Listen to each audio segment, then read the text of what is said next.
It was a loaded itinerary for the President, His Excellency Sheikh Professor Dr. Alhaji Yahya A.J.J. Jammeh Babili Mansa on the penultimate day of his nationwide tour.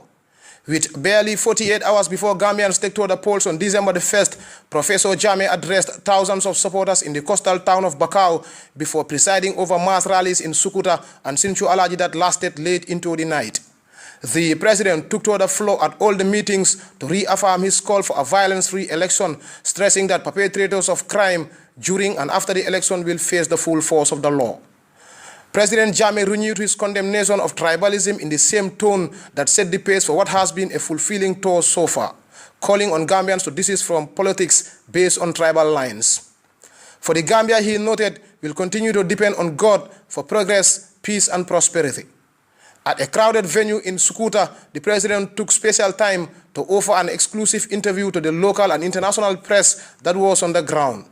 The President used the interview to address issues including his uncompromising stance against the incitement of violence and the unprecedented development ushered in by his government. I've taken Gambia from stone age to a modern country.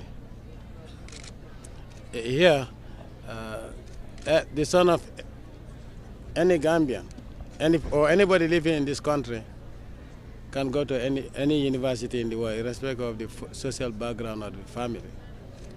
We've made free medical care for all pregnant women throughout the country, something that is unprecedented in Africa, not even in the UK. This is the only country in the world where medical care in government hospitals costs you 5 cents, or less than 5 US cents. You cannot have that anywhere in the world. We have free secondary school education coming down to primary. And in 2018, we're going to have free university education. Up to now, 98% of the students in the university are on scholarship. So, why do you think Gambia should not vote for me? When we took over, there were only 2 high schools in this country owned by government. And those high schools were donated by the British, question mark, because also the British didn't build those schools. The Methodist Boys High School was built by the Methodist Mission, that gave it to the British government, the colonial government, that in turn gave it to the Gambia government as a gift for our independence. From only 2 high schools, and when I took over the country, there were only 3.4 megawatts of electricity throughout the country. We had only 2 hospitals. Today, you have no Gambian would walk 25 kilometers without reaching a major health center. The north bank of the river Gambia, patients used to cross the river 4 times.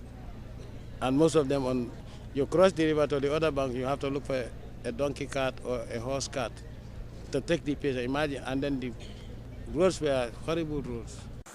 Addressing multitudes of supporters in Sinthiou Alhaji that defied the cold weather shortly before dawn to hear from their leader, the President further challenged registered voters to take to the queues on election day, pointing out that government, which is the sole sponsor of the election, spent a lot of resources on logistics, such as the production of voters' cards.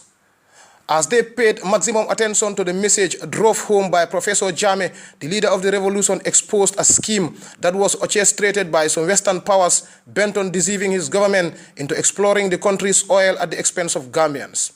Nonetheless, he pointed out that time is now due for Gambians to benefit from the country's natural resources. The APRC Mobilizer General, Mayor Yankuba Koli, said the APRC will continue to remain a peaceful party and called on militants to nurture a high sense of discipline throughout the electoral process. The Minister of Works and APRC campaign manager, Honorable Bala Gaba Jahumpa, disclosed a number of communities that will benefit from the provision of electricity and water supply. He called on Gambians to vote for Professor Jammeh so as to continue his unprecedented development crusade. The Minister of Information, Serif Bojang, called on Gambians to unite and rally behind the APRC, saying victory for the President is certain. He challenged Gambians to repay President Jammeh for what he called unprecedented socio-economic advancement by overwhelmingly voting for him on December the 1st. The Governor of West Coast Region, Aminata Sifai Hydra, assured the President of a landslide victory in the area. Several other speakers from the respective communities, including the Alcalo of Bakau, Luntanding Jaite, Salif Sise of Sinthiou Alhaji, and Councillor Ibrahima Cham of Sukuta, all pledged their support and loyalty to the APRC. The president is expected to conclude his tour with a meeting in Banjul today. Reporting for GRTS News, I am Issa Sow.